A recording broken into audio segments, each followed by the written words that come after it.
UFOs are now hauntingly familiar. They have shared our skies for an uneasy 50 years. Eyewitness accounts testify to their breathtaking speed, unparalleled maneuverability, and uncanny silence. They are different than any aircraft made here on Earth. These stealthy visitors are called UFOs, unidentified flying objects. They have shown up unexpectedly in photographs taken all across the globe. Yet if we turn back the pages of history, there are intriguing hints that UFOs have been with us all along.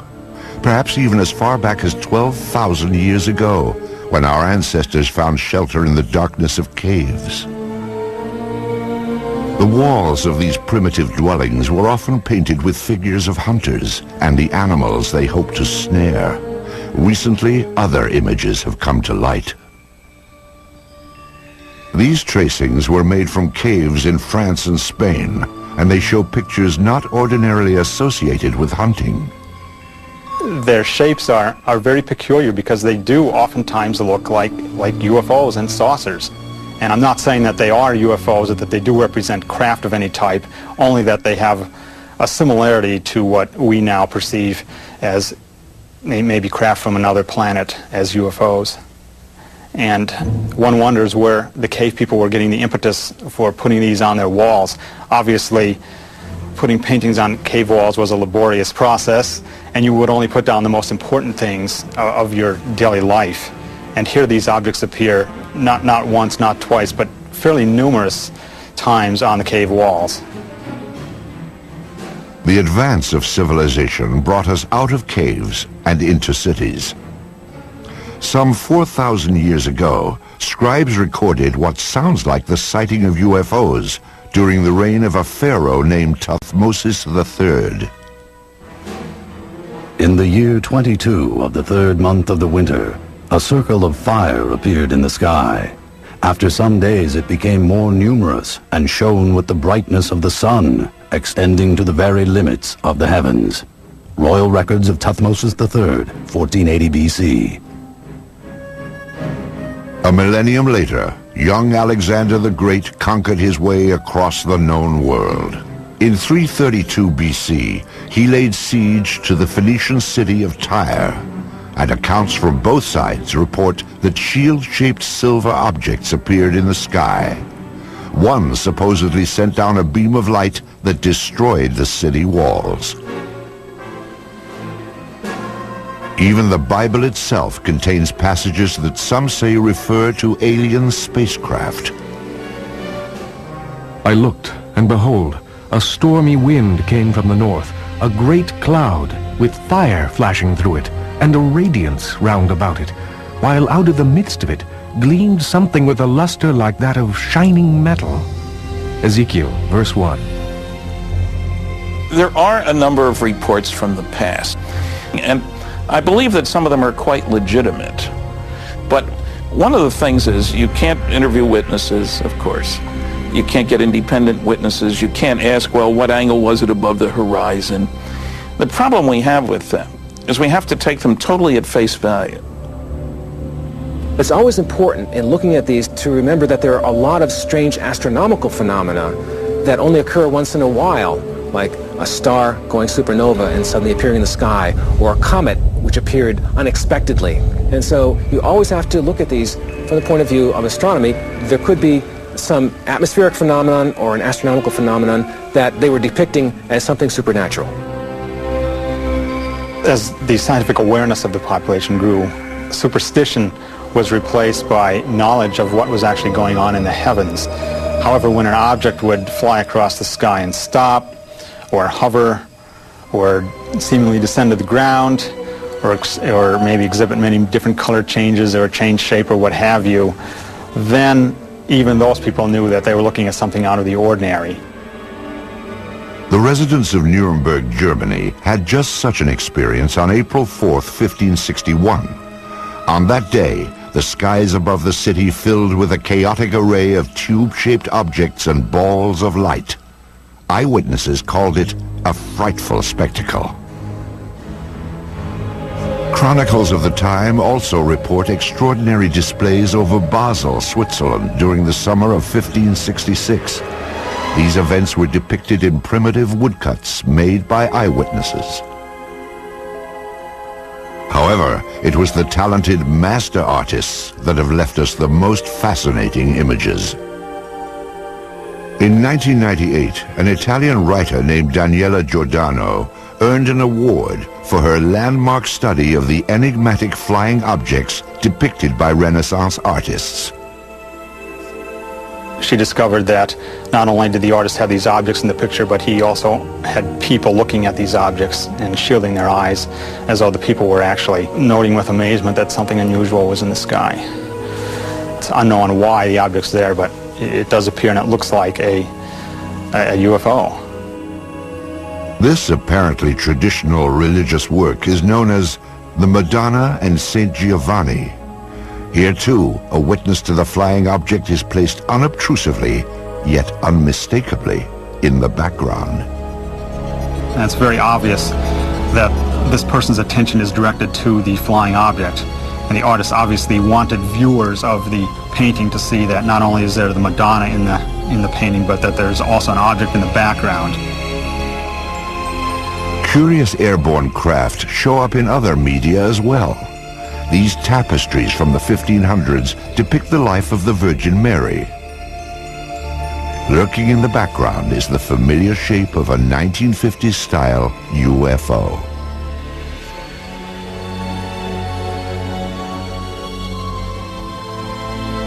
This fresco from a 14th century monastery in Kosovo prominently features what appears to be a flying vehicle.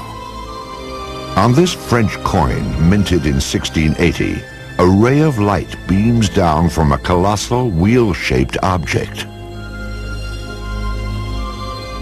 Sporadic sightings continue to be recorded for the next 250 years.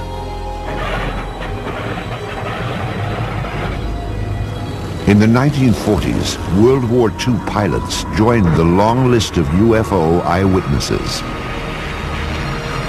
Some of these pilots would later come forward to tell their stories as interest in UFOs increased after the war. Pilots on all sides of the conflict, the Axis and the Allied pilots, reported strange objects, sometimes flying off the wingtips of their airplanes, and seemingly exhibit intelligent maneuvering. If you tried to fly the airplane toward it, the object would fly along with you and just keeping off the wing, or dive down or fly above. You couldn't catch up with it.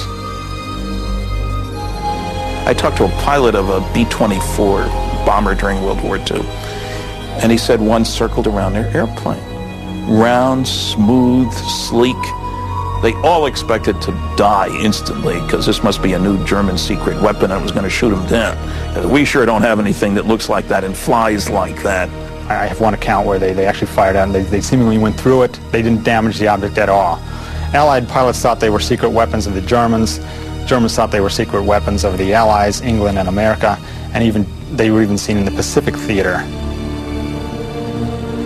However, after the war, it became clear that neither the Allies nor the Axis had produced these super aircraft. Someone else had. And they did exhibit maneuvering that, again, was much like the types of objects that were seen immediately after the war ended and called flying saucers at that time.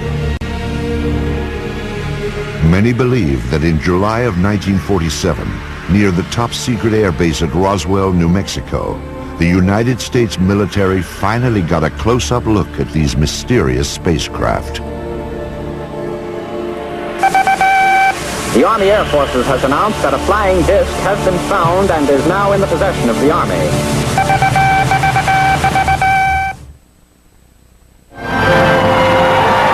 In the fall of 1945, American boys came home to a hard-earned welcome. They had faced unspeakable horrors. Now they would head for suburbia and get started on the baby boom.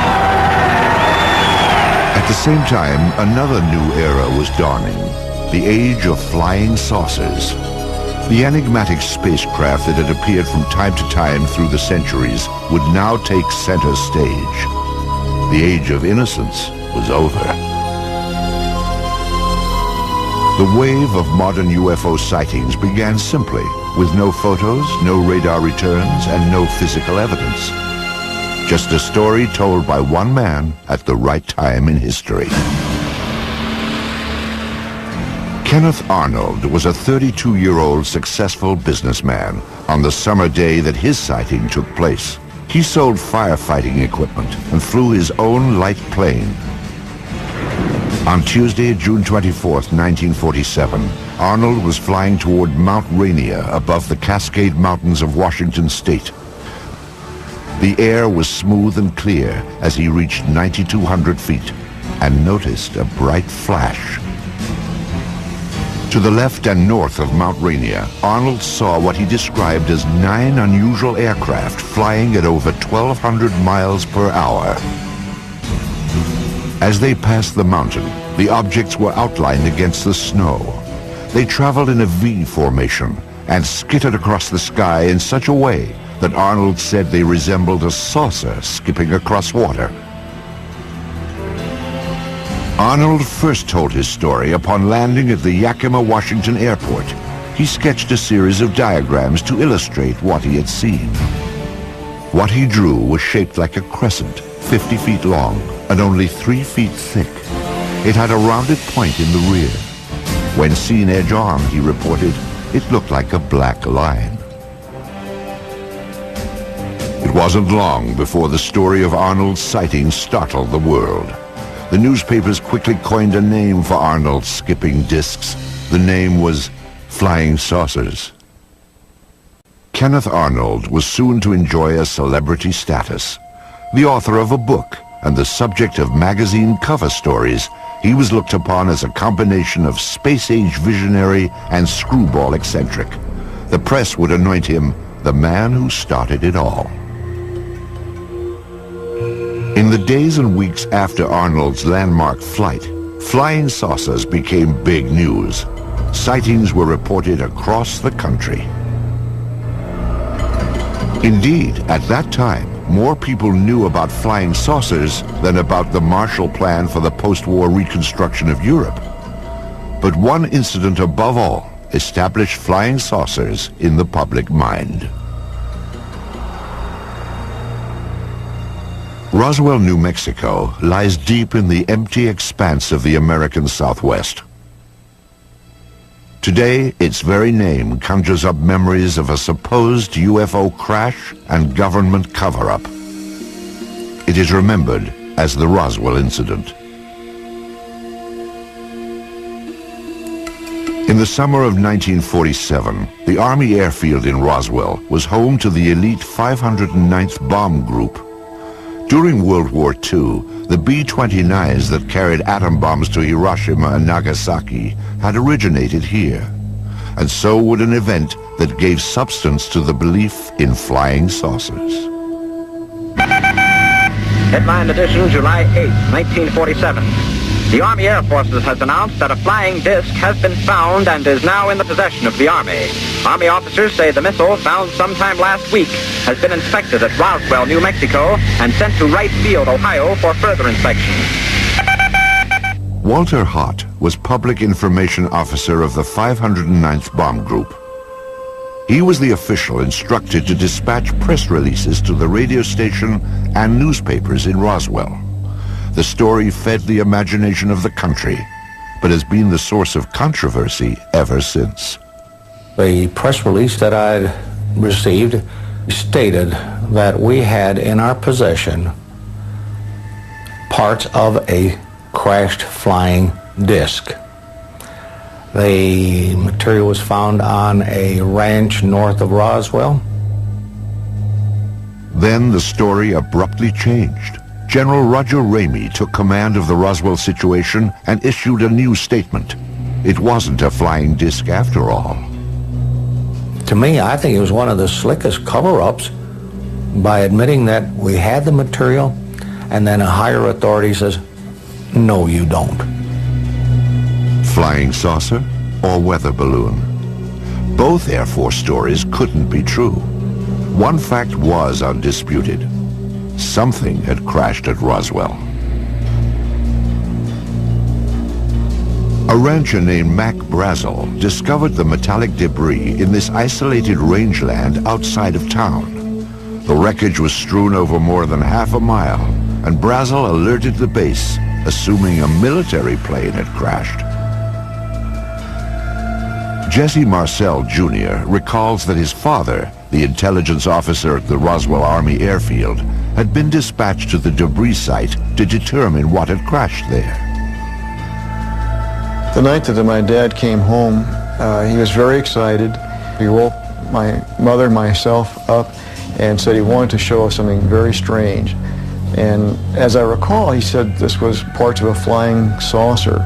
I was 11, almost 12 at the time, and I had seen pieces of an airplane and weather balloons and things like that, but this was not like anything that I'd ever seen before. And the most intriguing portion of the debris that I recall seeing was what appeared to be I-beams. When I looked at this with the light reflecting on it, I noticed what appeared to be some symbols or writing along the inner surface of this I-beam. And the implication was this was something that came from some other planetary system. Author Kevin Randall researched the Roswell incident and learned more about the debris Major Marcel had collected.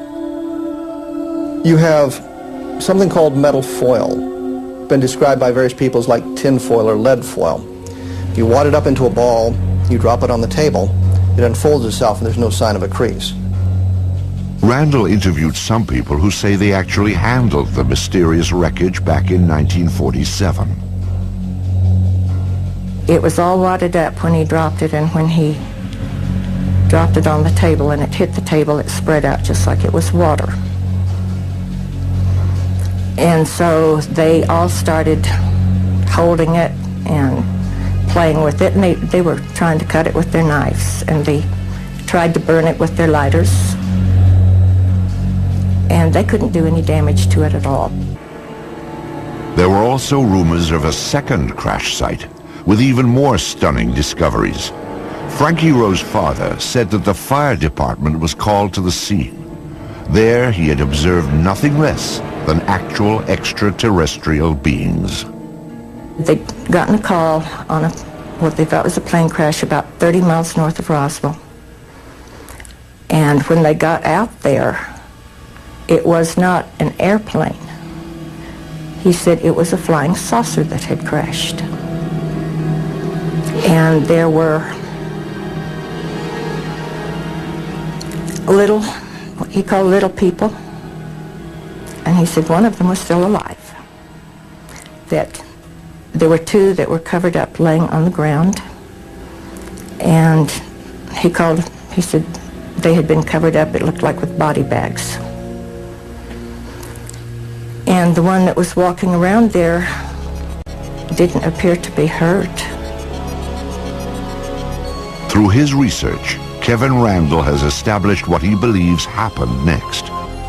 According to a number of the eyewitnesses, the craft and the bodies were taken to Hangar 84 at the Roswell Army Airfield, where they were held for a period of time before the various flights were initiated and sent out of Roswell. Randall believes that crates containing the alien bodies and flying saucer wreckage were shipped out of the heavily guarded Hangar 84, never to be seen again.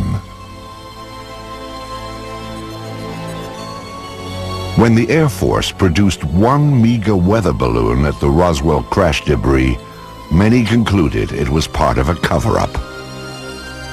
In the 50s, there was the belief that the U.S. Air Force had proof of some sort that these were alien spaceships and was covering it up to prevent panic. There obviously was a cover-up of this accident, because years later my dad said he was actually part of the cover-up because he went along with the weather balloon story. Indeed, according to Marcel, his father revealed that he had been ordered to pose with wreckage from a weather balloon. My dad explained to my mother that this was a non-event. Don't even discuss it with your friends. Don't talk about it. I was a true Air Force brat, believed in following the orders, you know. He didn't want me to talk about it, so we did not talk about it. These people were visited by military authorities They were told to keep quiet. Frankie Rowe recalls such a visit from a man in a uniform. He started getting louder, and he kept saying, "Don't you understand? You did not see anything." And he had a nightstick type of thing with him that was kind of hanging on his belt. And he took that out, and he got very loud, and he started talking, and every time he would make a point, he would hit his hand with the nightstick. So he would say, "You didn't see anything, you were not there." And he said, "If you ever say one word about this the rest of your life, we will split up this family. If that's not enough," he said, "you know, this is a big desert out here. We can take you out in the desert." And he said, "No one will ever find your bodies." If this disturbing account is true, it can only be described as a death threat, a warning to remain silent about the Roswell incident. What was so vital to protect? In January of 1948, the Air Force would launch an investigation into the escalating flood of UFO reports.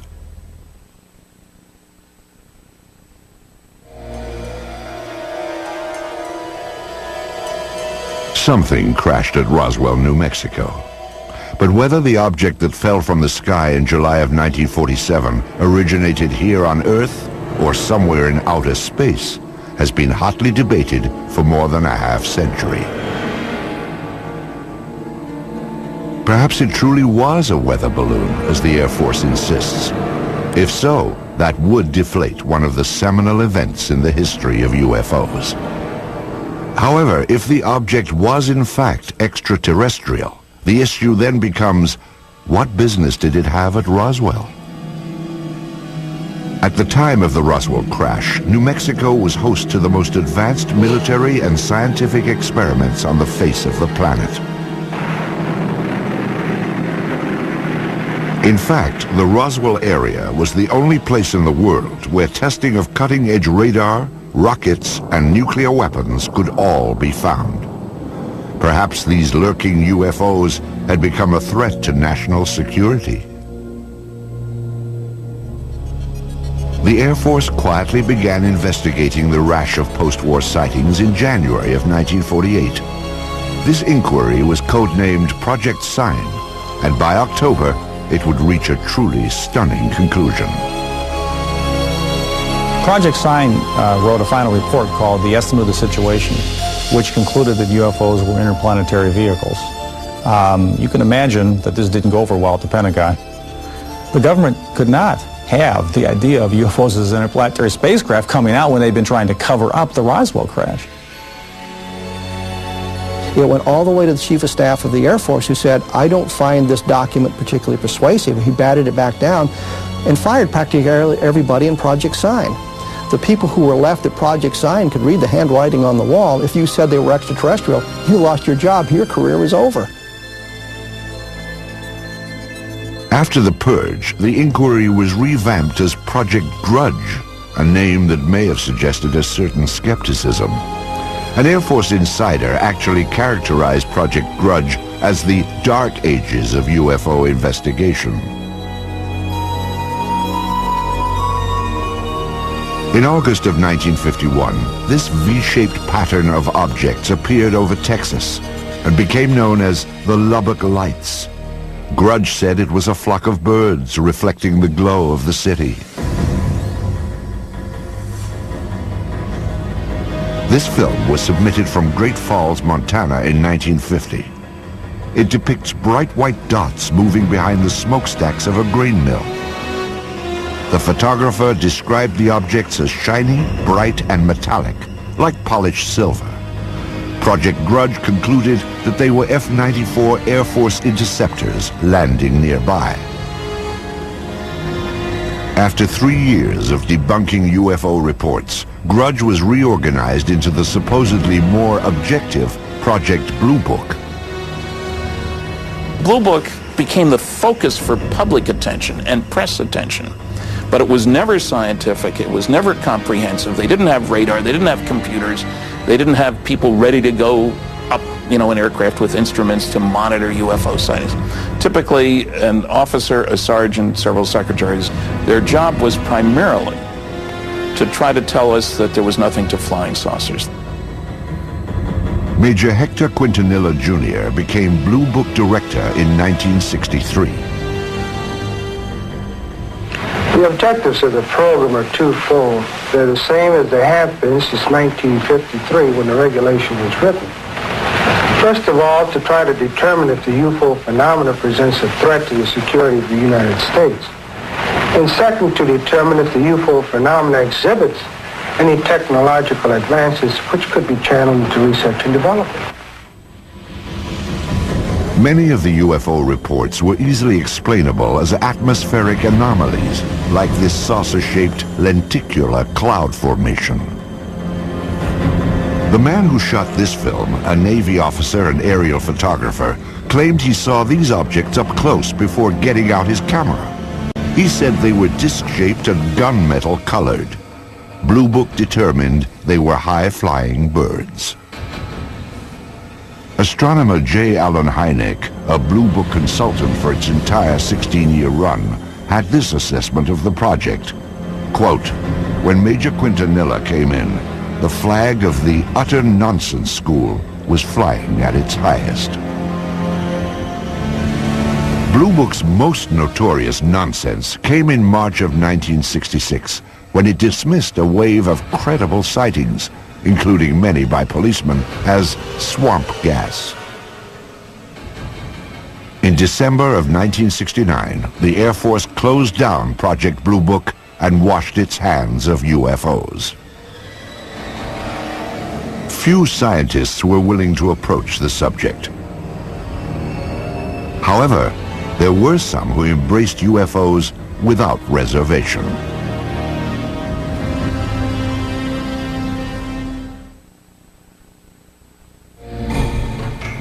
During the 1950s, the Air Force stood by its finding in the Roswell case. The crash was nothing more than a weather balloon. But newsreels show a public that continue to watch the skies, hoping to glimpse a spacecraft. Suddenly, people from coast to coast began seeing UFOs. What followed was a popular movement that embraced flying saucers and the spacemen who flew them. Ready or not, the flying saucers were coming. Within a matter of several days, I will myself make what might be called a flying saucer, although I don't choose to call it that because it may not respond to our controls. To the vast majority of the people in the late 40s and 1950s, flying saucers were a terrific novelty. And there was a great deal of popular fascination. There were cheesy science fiction films based on the idea that Martians were invading the Earth in flying saucers. Popular magazines printed on pulp paper would hit the newsstands in time to cash in on the trend and expand it to legendary proportions. The man behind those flying saucer legends was publisher Raymond Palmer. Palmer was a man who in his youth had been severely injured, and so he was crippled up, and he was what you would call a hunchback, I guess. He had the instincts of a carnival barker. He liked to put something over on you. And the thing about Palmer was that his fans liked having Palmer put something over on them. It was Palmer's Fate magazine, later called Flying Saucers magazine, which helped spread the idea of UFOs in the 1950s. Spacecraft from around the universe played across these colorful pages. It was here that the UFO was finally identified. Now everyone knew they were spaceships from other worlds. What followed was a craze in the 1950s known as the contactee movement. Contactees were people who said that they had made contact with space people. I was aboard a flying saucer in the Nevada desert on 11 different occasions. I was taken into this monstrous saucer by one of the men and confronted with a lady captain.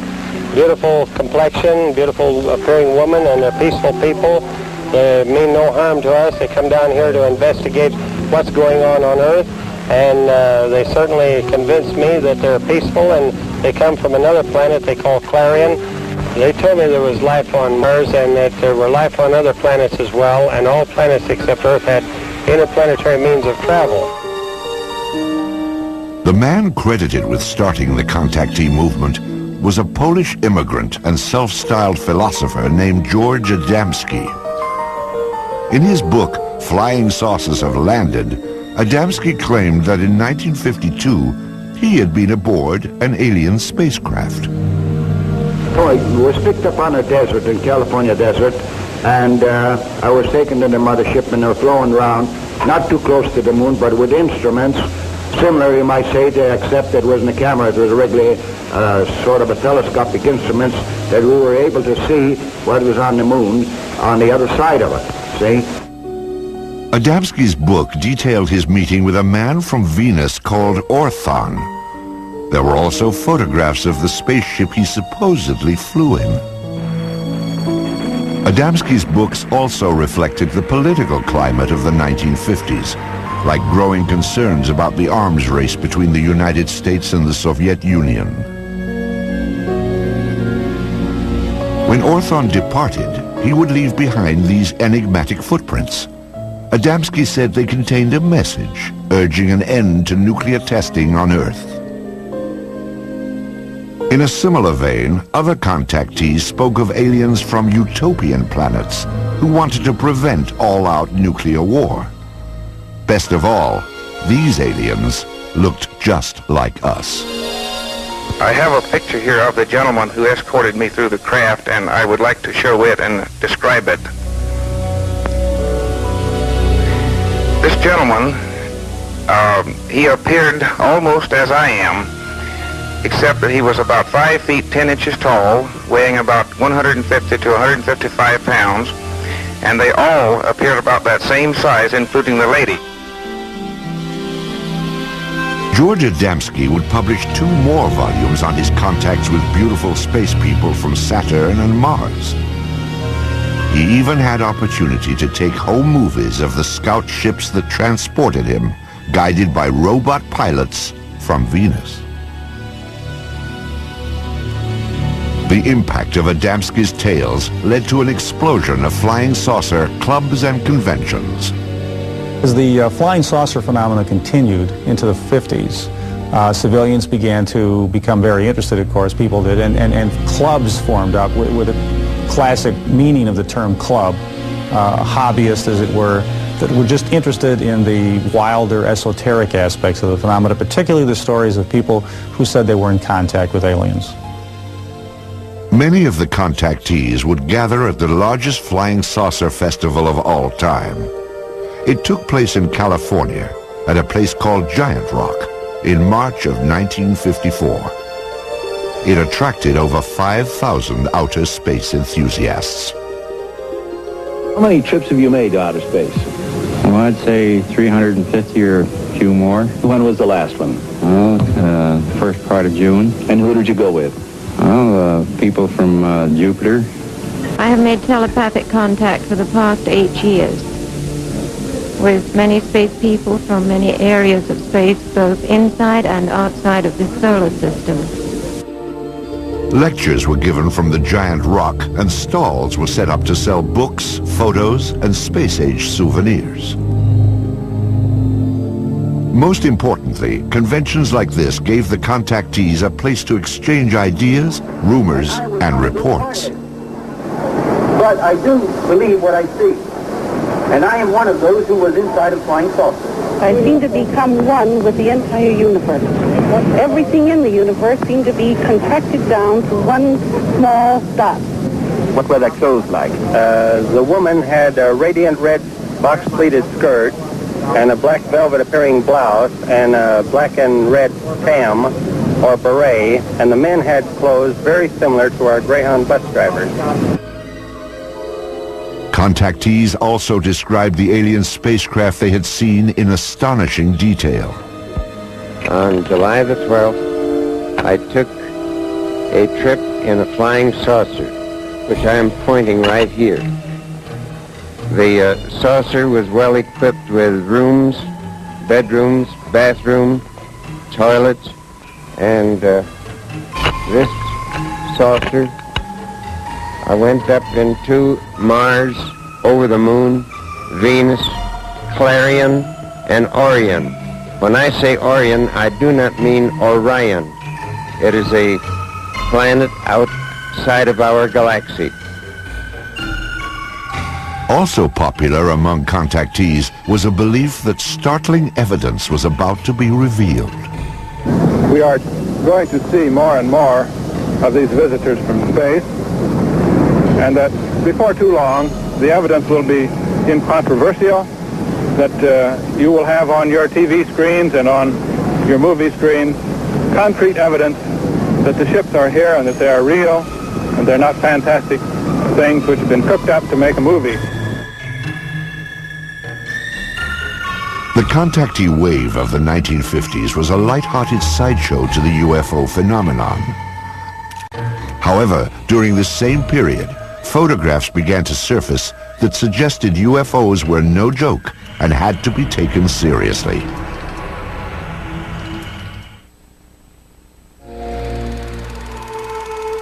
They are round, they are cigar-shaped, and they are cylindrical. Some appear to be sleek and smooth, as if made of stainless steel, while others appear bolted together from some alien cast iron. At night, they are described as having flashing lights. They appear without warning, streak across the sky, and disappear. Many UFO films and photographs have been identified as natural phenomenon or hoaxes. But some UFOs appear in photos when we least expect them and defy explanation. UFO photo cases are tantalizing because they're some type of what you might think of as objective proof. The UFO phenomenon is ephemeral, and normally all we have are reports of witnesses on a piece of paper on a tape recorder. But with photos, you think you have something physical. Indeed, photos offer some of the most convincing evidence that extraterrestrial aircraft may be real. This series of photos remains among the most compelling examples of what ufologists call a daylight disk. The photographs were taken on July 29, 1952 by George Stock, outside of his lawnmower shop in Passaic, New Jersey. Stock reported that as he was working outside at 4:30 p.m., he looked up to see something unusual flying overhead. Using an inexpensive box reflex camera, he snapped pictures of what he described as a disc-shaped object with a metallic bottom. It hovered momentarily, then accelerated and flew away. All that remains of this astonishing daytime visitation are a few pictures. But are photos reliable evidence for UFOs? Dr. Bruce Maccabee is an optical physicist employed by the United States Navy. His official research involves high-energy space lasers, but his interest also lies in the detailed analysis of UFO photographs. Of particular interest to Dr. Maccabee are photos which show no evidence of a hoax or misidentification and cannot be otherwise explained. One such case began at a farm in rural Oregon in 1950. These are two photos taken by a farmer and his wife in 1950 in McMinnville, Oregon. Here's the first photo and here's the second, and we'll get a little bit of a blow-up on these. Using image enhancement equipment, Maccabee brings into focus the startling photographs that were taken in the early evening with a simple camera. You can see that it's an oval object with a little thing on the top, like a little protrusion at the top of it. This is obviously a hoax or the real thing. There's no halfway point. You can see the image clearly enough to see that it's not a bird or plane or Superman. So the next question is, what could it be? And if we go back over here, we can see that there are electrical wires right up above the object. Looking again at the blow-up. And now the question is there any evidence of a suspension underneath the wires? A contrast-enhanced version of the Oregon photo reveals minute scratches that Maccabee must distinguish from a string or line that might have been attached to the object to suspend it for a hoax. No one has found any evidence of a line going up above the object. There is a possibility that this thing might have been thrown and photographed, except that the image is not blurred by motion. Agents of the Air Force and FBI questioned the couple who took this picture, and authorities later confiscated a copy held by the local newspaper. No one has yet explained why. This photograph is another of the more credible UFO pictures ever taken.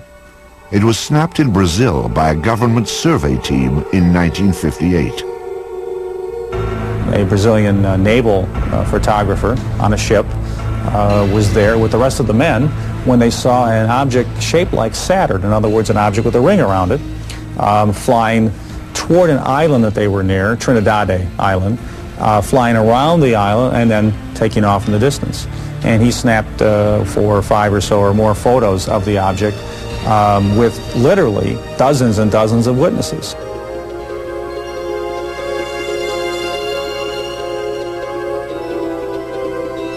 The sighting lasted nearly 2 minutes. First, the object was reported to have approached the island, then it disappeared behind a mountain. It then reappeared before moving off at high speed toward the sea. This is clearly a structure that somebody built. It doesn't look like anything that we have on Earth. There were all these witnesses who saw the picture being taken. For these reasons, the photographs are unusually evidential and have to figure in any kind of case for the reality of UFOs as somebody's technology. Because this is a multiple witness case done by scientists and a professional photographer, and it has many photographs, it probably has to be taken seriously as the #1 photographic case in UFO history. Soon after the photos were taken, Brazil's president, Juscelino Kubitschek, ordered them released to the press. His action stands in stark contrast to the apparent secrecy of official UFO inquiries in the United States, beginning with the Roswell incident in 1947. Even today, requests for government records are routinely refused. Documents that are released are often censored to the point of uselessness. Perhaps it is no surprise that many suspect a government cover-up and conclude that unidentified flying objects may indeed originate somewhere other than Earth.